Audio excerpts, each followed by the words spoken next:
Mesdames et messieurs, bonsoir et bienvenue à cette émission de On s'en parle.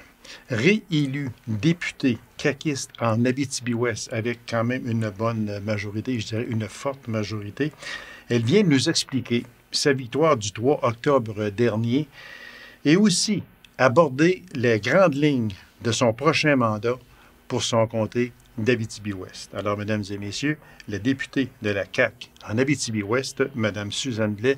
Madame Blais, bonsoir. Bonsoir, M. Lacasse. Merci d'avoir accepté cette invitation-là.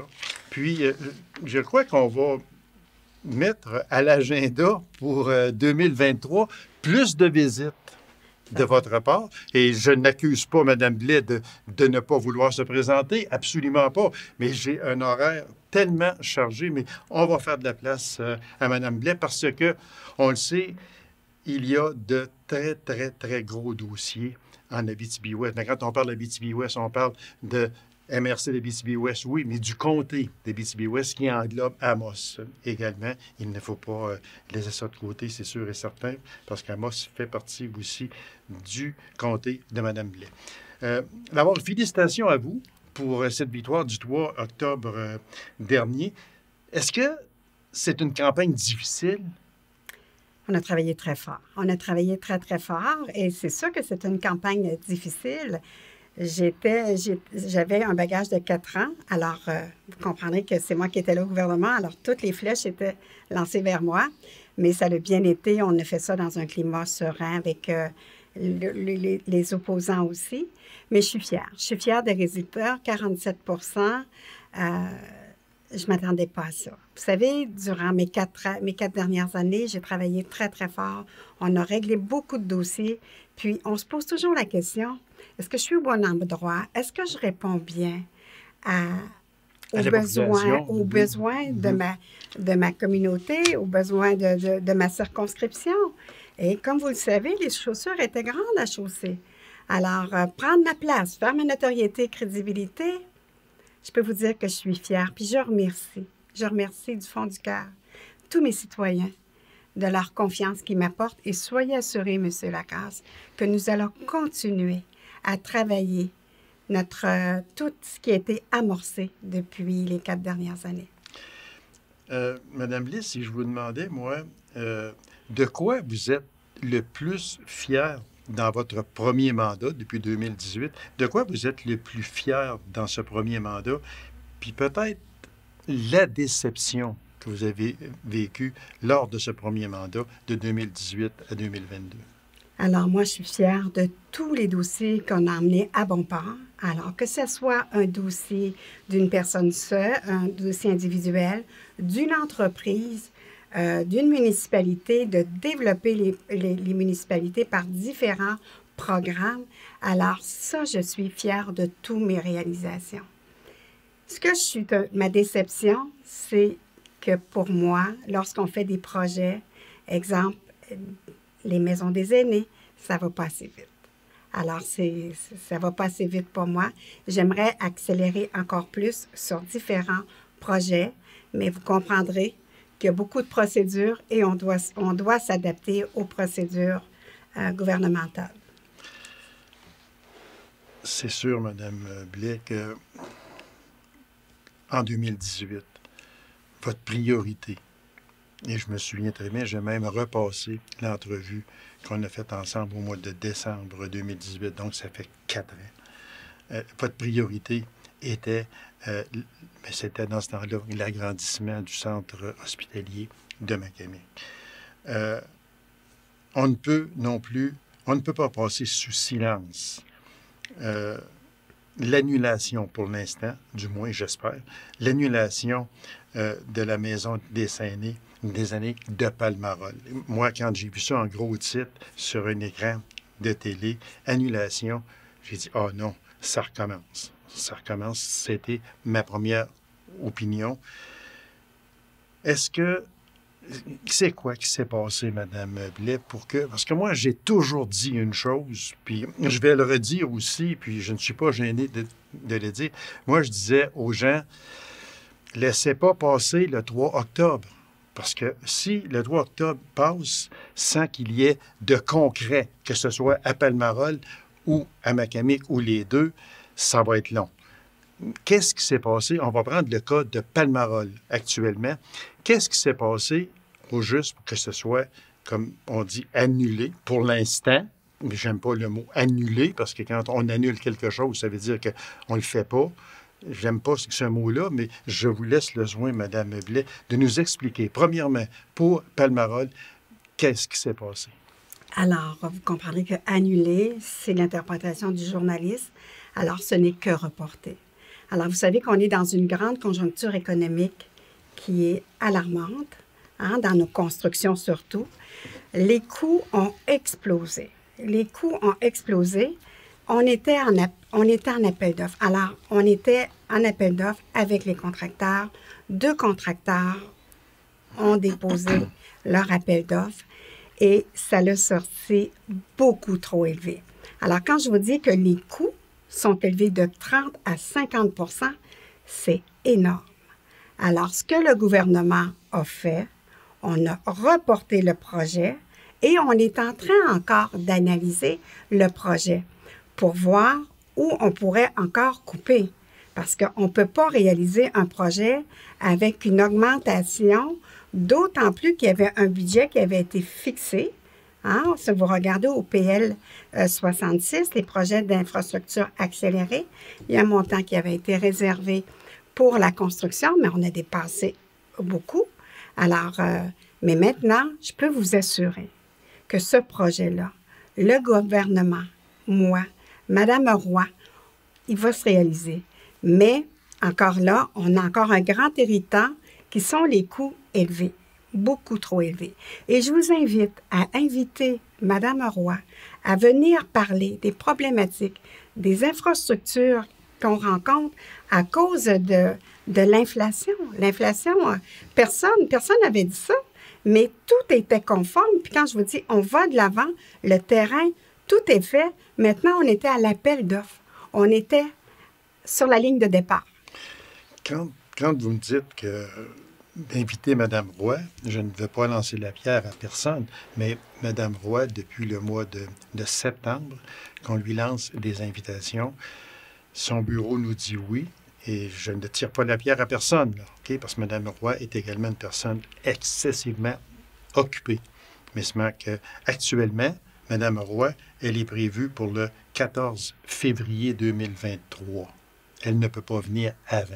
Fait que c'est sûr et certain que Mme Blais, je vous le dis, Mme Roy, on l'a invitée, mais c'est toujours reporté d'un mois à l'autre. Alors, mais on comprend pourquoi. Ce n'est pas parce qu'elle ne veut pas venir. Ça, je veux vraiment appliquer sur ça. Ce n'est pas qu'elle ne veut pas venir, mais elle est vraiment débordée. Mais pour l'instant, ce que je vous dis, Mme Roy, sa visite, elle est prévue actuellement pour la mi-février, en espérant que ça ne changera pas de date encore. Et comme je vous l'ai toujours dit, M. Lacasse, quand j'ai un dossier, je ne le lâche pas. Et soyez assurés, puis je rassure ma population aussi, que ce dossier-là, on le suit de très, très près. Et d'autant plus que je vais rencontrer la nouvelle ministre des Aînés, Mme Bélanger. Mme oui. Sonia Bélanger. Oui. Mme Blais, une chose que les gens ont de la difficulté à comprendre, c'est que comment on peut faire, et ça, je vous ai posé la question déjà, comment on peut faire si les coûts sont toujours trop élevés? Parce que ici, là, en Abitibi-Témiscamingue, puis aussi en Abitibi-Ouest, puis aussi dans les régions plus éloignées, Côte-Nord, etc., on joue, c'est un terme pas trop précis, mais on y va avec 28 à 35 % plus cher que partout ailleurs au Québec.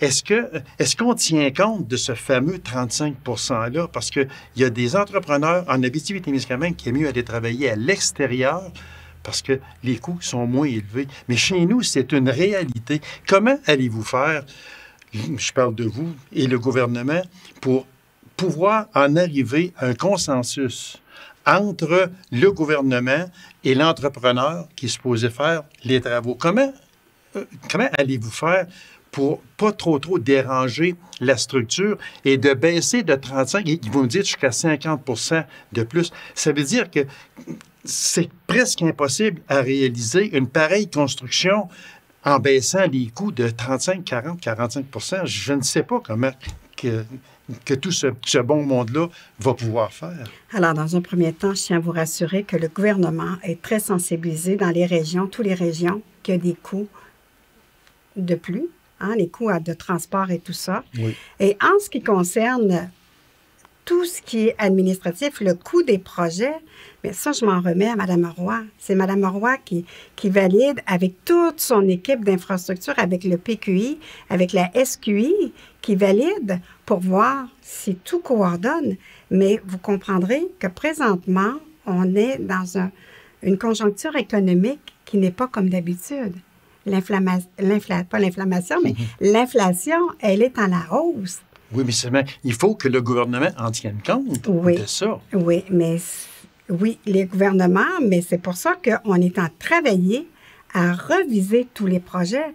C'est pas juste Palmarol, c'est pas juste Macamic qui est en arrêt pour l'instant. C'est tous les projets. Tous les projets sont en arrêt pour une révision à cause des coûts qui sont élevés. Madame Blais, on va terminer avec la maison de Palmarol avec une seule question. Là, au moment où l'on se parle, on est au mois de novembre 2022. Au moment où l'on se parle, le projet Palmarol n'est pas arrêté. Il n'est pas arrêté, au contraire. Mais il est rendu là où là, ça veut dire, est-ce qu'on retourne à la planche à dessin une autre fois? Est-ce qu'on retourne faire d'autres calculs? Ça va prendre une éternité. Mais vous savez, quand on parle de calcul, lorsqu'on parle de... Parce que vous savez, dans un projet comme ça, il y a le dossier d'opportunité et il y a le dossier d'affaires. Alors, dans le dossier d'opportunité, bien, ça peut prendre jusqu'à 8 mois. Mais là, le dossier, il est fait le dossier d'opportunité. Il y a le dossier d'affaires. Le dossier d'affaires, c'est au niveau de la SQI. Les budgets, on est là. On est là dans les budgets. Maintenant, c'est une révision qui va se faire parce que, comme je vous l'ai dit, c'est pas juste en Abitibi-Témiscamingue qu'on a des problèmes d'infrastructure où ce que les coûts sont élevés. C'est partout au Québec. Alors, il faut reviser, et ça, je m'en remets à mon gouvernement. Et soyez assurés, lorsque je serai informée de ce suivi-là, ça va me faire plaisir qu'on puisse en discuter ensemble. Et ça va me faire plaisir de vous réinviter également, Mme Blais. Bon, on va parler de celle de Macamic parce que le projet traîne sur la table. On parle du début des années 2000 et même avant. Pour Macamic, on n'a pas eu de nouvelles. Là. Palmarol, c'était pour l'instant annulé. Vous dites que c'est un mot du journaliste, OK? C'est reporté. Mais c'est reporté. À Macamic, on n'en entend pas parler pour l'instant. La dernière fois qu'on a parlé de Macamic, on était rendu à 100 quelques millions, là, un peu supérieur à 100 millions. On avait octroyé, selon mes chiffres que j'ai encore en tête, si on parle approximativement, on parlait de 60 et quelques millions. Encore là, aujourd'hui, ce dossier-là, il est rendu où? Parce que je ne peux m'imaginer, comme la même chose pour Palmarol, je ne peux m'imaginer qu'on puisse construire une pareille bâtisse, puis couper de 40 millions, puis avoir les mêmes services et la même chose, c'est invraisemblable. Mais quand vous dites de couper de 40 millions, on parlait d'un processus de la Maison des aînés, du concept de Mme Blais. Et lorsqu'on coupe, on parle du modèle conventionnel, comme on a présentement, comme un hôpital, comme il est présentement, avec des chambres plus grandes. Mais, comme je vous dis, j'ai pas vu les plans et devis, je n'ai rien vu de ça. Mais encore là, le dossier chemine bien. Mais comme je vous dis, aussi, il y a des hausses. Alors, tous les projets sont reportés et sont analysés aussi un par un pour les priorités. Parce que quand on parlait au début d'une maison des aînés, on a toujours parlé de 24 unités. Mais si on parle de Macamic, oui, on parle de Palmarol. C'est ça, exactement. Mais au début de tout, Mme Blais, Mme Marguerite Blais, quand tout ça a sorti, on parlait de 24 chambres. 48. 48, excusez-moi, dans la normale. Oui, okay? 48. Et Macamic, on est rendu à 96. Oui, chambres. 96. Ça n'a pas changé. Ça n'a pas changé, d'autant plus que le projet de tout, bon, les premiers plans, les premiers croquis étaient sur toutes les chambres des bénéficiaires présentement. Sauf qu'il s'est rajouté un étage de plus pour les patients souffrant de déficience cognitive. Alors, il faut lui refaire encore des dessins. Mais ça, je vous le dis, c'est un dossier qui revient à Mme Roy. Je ne vais pas m'avancer dans ses plans et devis parce que je ne les connais pas. Mais je peux vous dire qu'il y a eu du gros travail de fait. Madame la mairesse est au courant aussi du travail parce qu'elle est en lien direct avec Mme Roy, qui suit le dossier aussi. Mais pour l'instant, le dossier chemine. Et puis, ça, c'est un engagement électoral. Et puis, vous pouvez être assuré que je ne lâche pas le morceau. Parce que le gouvernement, puis Mme Bélanger, lorsque je vais la rencontrer, je vais lui faire part de ce dossier-là aussi. Parce que c'est sûr et certain... C'est décevant. C'est décevant pour la population et c'est inquiétant aussi. Oui, parce qu'il y a 4 ans passés, et je me rappelle très bien, vous étiez assise à la même place et je vous montrais un crayon parce que vous disiez, il ne manque qu'une signature. C'est ça que vous disiez. Puis même, je vous ai offert à prendre mon crayon pour l'emporter à Québec. Il ne manquait qu'une seule signature. Mais je vais vous... Je peux vous le prêter encore si vous voulez, parce que là, parce que les gens, là, juste une parenthèse sur ça, les gens m'interpellent beaucoup, parce que je reçois ici, je vous reçois, puis je reçois des hommes politiques très souvent, puis les gens m'interpellent. Et savez-vous, je vais vous le dire très honnêtement, dans la population, qu'est-ce qu'on pense aujourd'hui? On dit que ce n'est plus, on n'est pas inquiète. On n'est plus inquiète du tout. Mais simplement que, je me fais dire, c'est rendu une farce monumentale. C'est ça que je me fais dire. C'est la perception, je suis désolée, mais moi, je vous rassure que d'autant plus nos projets d'infrastructure, le gouvernement veut encore accélérer ça parce on a présentement un ministère d'infrastructure qui est le ministre Jonathan Julien. Puis ça, c'est poursuivre nos dossiers parce que le dernier caucus, moi, j'ai demandé où en sommes-nous rendus avec notre PL 66, qui était le projet de loi de l'accélération des infrastructures. Oui, entre autres, si vous allez voir les projets, vous voyez Palmarol et vous voyez Macamic aussi. Ils m'ont dit, est-ce que les projets vont se faire? C'est une priorité. Et c'est pour ça qu'ils ont accéléré, qu'ils ont créé le ministère des Infrastructures pour accélérer encore plus le processus. Alors moi, je crois que le gouvernement, M. Legault, notre gouvernement est très sensibilisé à la situation. Mais faire un hôpital, écoutez, c'est pas 3 ans, là. C'est 7, 8, 10 ans. Avec toutes les procédures et c'est long. C'est long. On est rendu à plus que 20 ans. Mais oui, c'est ça. Mais 20 ans. Mais soyez assurés que moi, je le suis, ce dossier-là, puis je ne le lâche pas.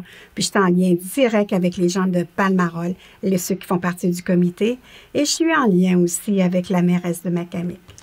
On va suivre ce dossier-là encore, Mme Blais, en espérant avoir des résultats positifs le plus vite possible, c'est sûr, mais seulement 15 ans. Présentement, les résultats sont positifs. On avance. On a des choses qui ont été faites. Oui, c'est ça. Mais seulement que ce sont des choses que les gens ne voient pas. Ils ne voient pas. Non. Parce que moi, j'ai toujours dit, le jour où on verra de l'action physique sur le terrain, moi, le premier, j'y croirai.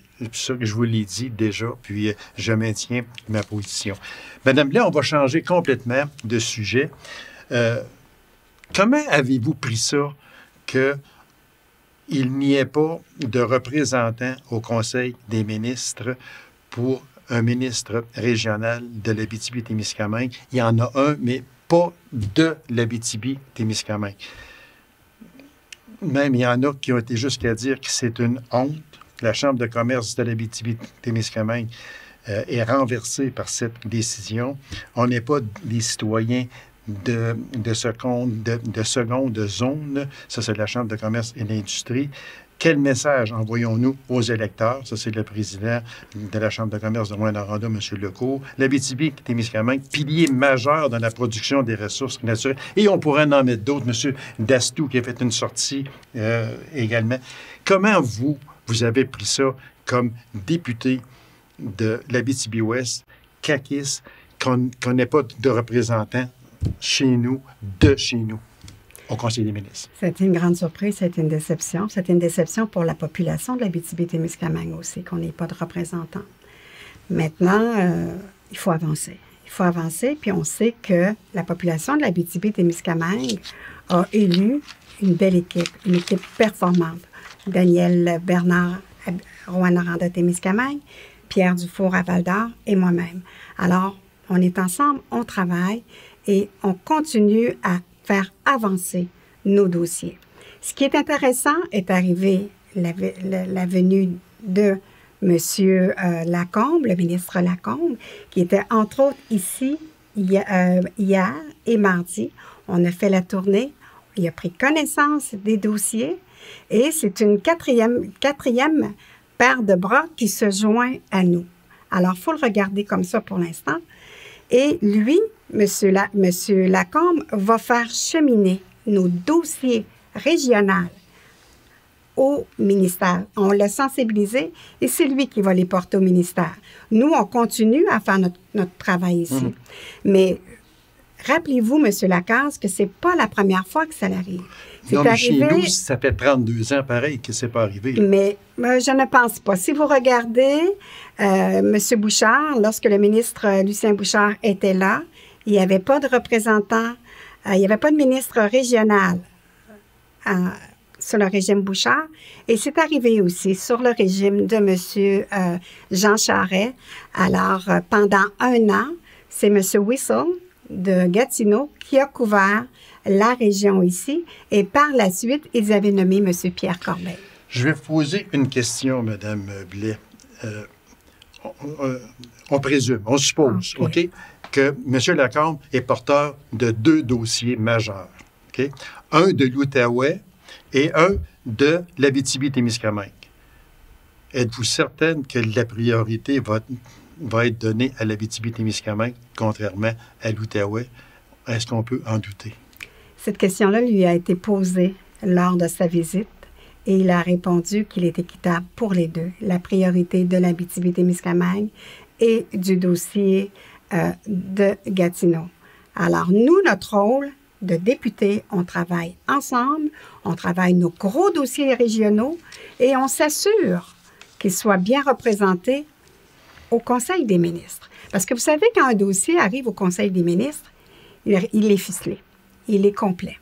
Alors, il reste l'approbation, mais nous autres, on n'aura pas de représentants au Conseil des ministres. Je parle de représentants élus par les Abitibiens, Témiscamingiens.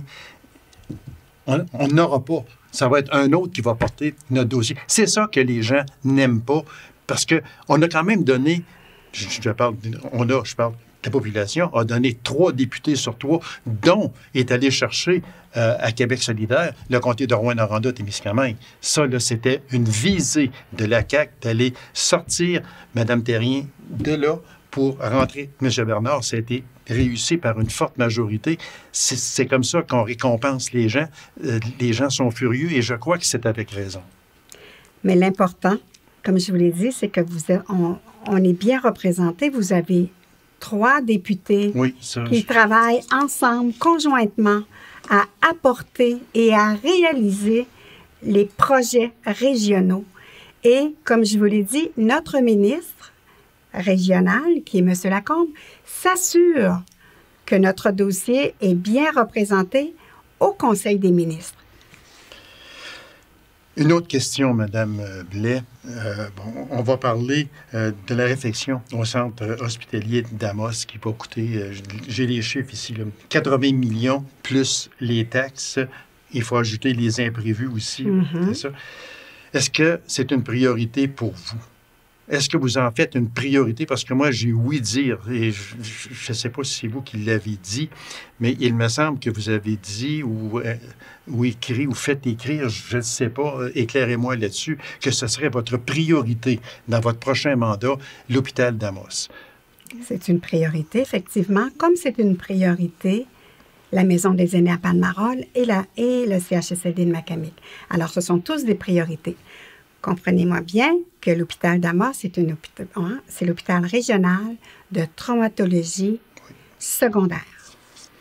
Alors, on s'entend que tous les élus, les représentants les préfets, les maires, nous ici, nous en faisons une priorité régionale pour assurer les services opératoires, parce qu'on sait que l'hôpital d'Amos est l'hôpital qui opère le plus en région. Oui.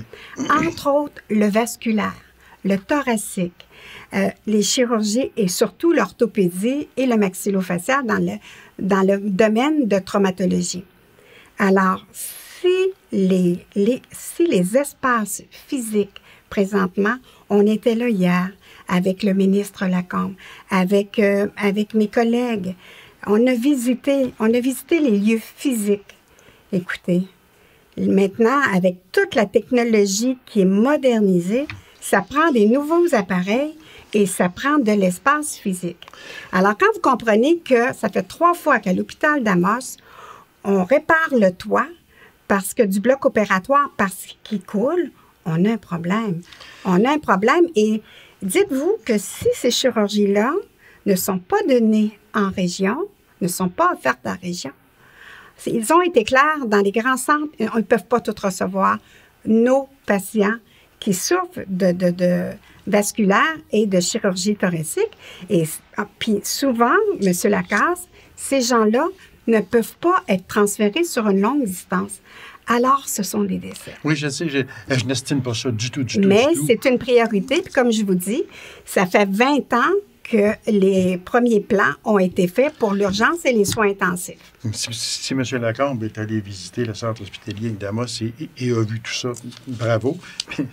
Vous auriez peut-être dû l'emmener à Macamic aussi, parce qu'il aurait vu beaucoup de choses. Oui, le temps est limité, puis soyez assurés que sa prochaine visite, ça va être mon Abitibi-Ouest, sauf que mes gens se sont déplacés pour présenter leur projet à Amos. Les gens de l'Abitibi-Ouest se sont présentés pour présenter nos priorités de dossier à M. Lacombe. Madame Blais, il reste à peine 1 minute. Vous avez eu une rencontre, vous étiez avec M. Lacombe. Pour votre comté à vous, votre comté d'Abitibi-Ouest, quels sont les principaux dossiers que vous avez apportés à M. Lacombe? Alors, le premier dossier qui est numéro 1, c'est la santé. Lorsqu'on parle de santé, on parle de nos résidences pour nos aînés, Palmarol, CHSLD de Macamic, et naturellement, priorité régionale avec le consensus de tous mes élus, l'hôpital d'Amos. Et pour le secteur de la Sarre, alors c'est le centre de formation professionnelle qu'on doit agrandir parce qu'il y a une explosion dans la demande de la formation professionnelle, en mécanique aussi. Alors, ces dossiers-là cheminent bien. Madame Blais, on aurait pu encore jaser encore. On va revenir plus souvent. Oui, exactement, c'est là où je veux en venir parce que, comme je le disais en entrée d'émission, il y a de gros dossiers qui sont sur la table et on voudrait avoir beaucoup d'informations. Fait que vous êtes dans ma visée, comme on dit, pour 2023, puis ça va me faire toujours un grand plaisir de vous recevoir. Soyez assuré, M. Lacasse, que ça va me faire plaisir de partager les bonnes nouvelles de ma circonscription. Merci beaucoup, Mme Blais. Merci à vous. Alors, mesdames et messieurs, merci d'avoir été là. On a rendez-vous à une prochaine émission de On s'en parle. Au revoir et bonne semaine.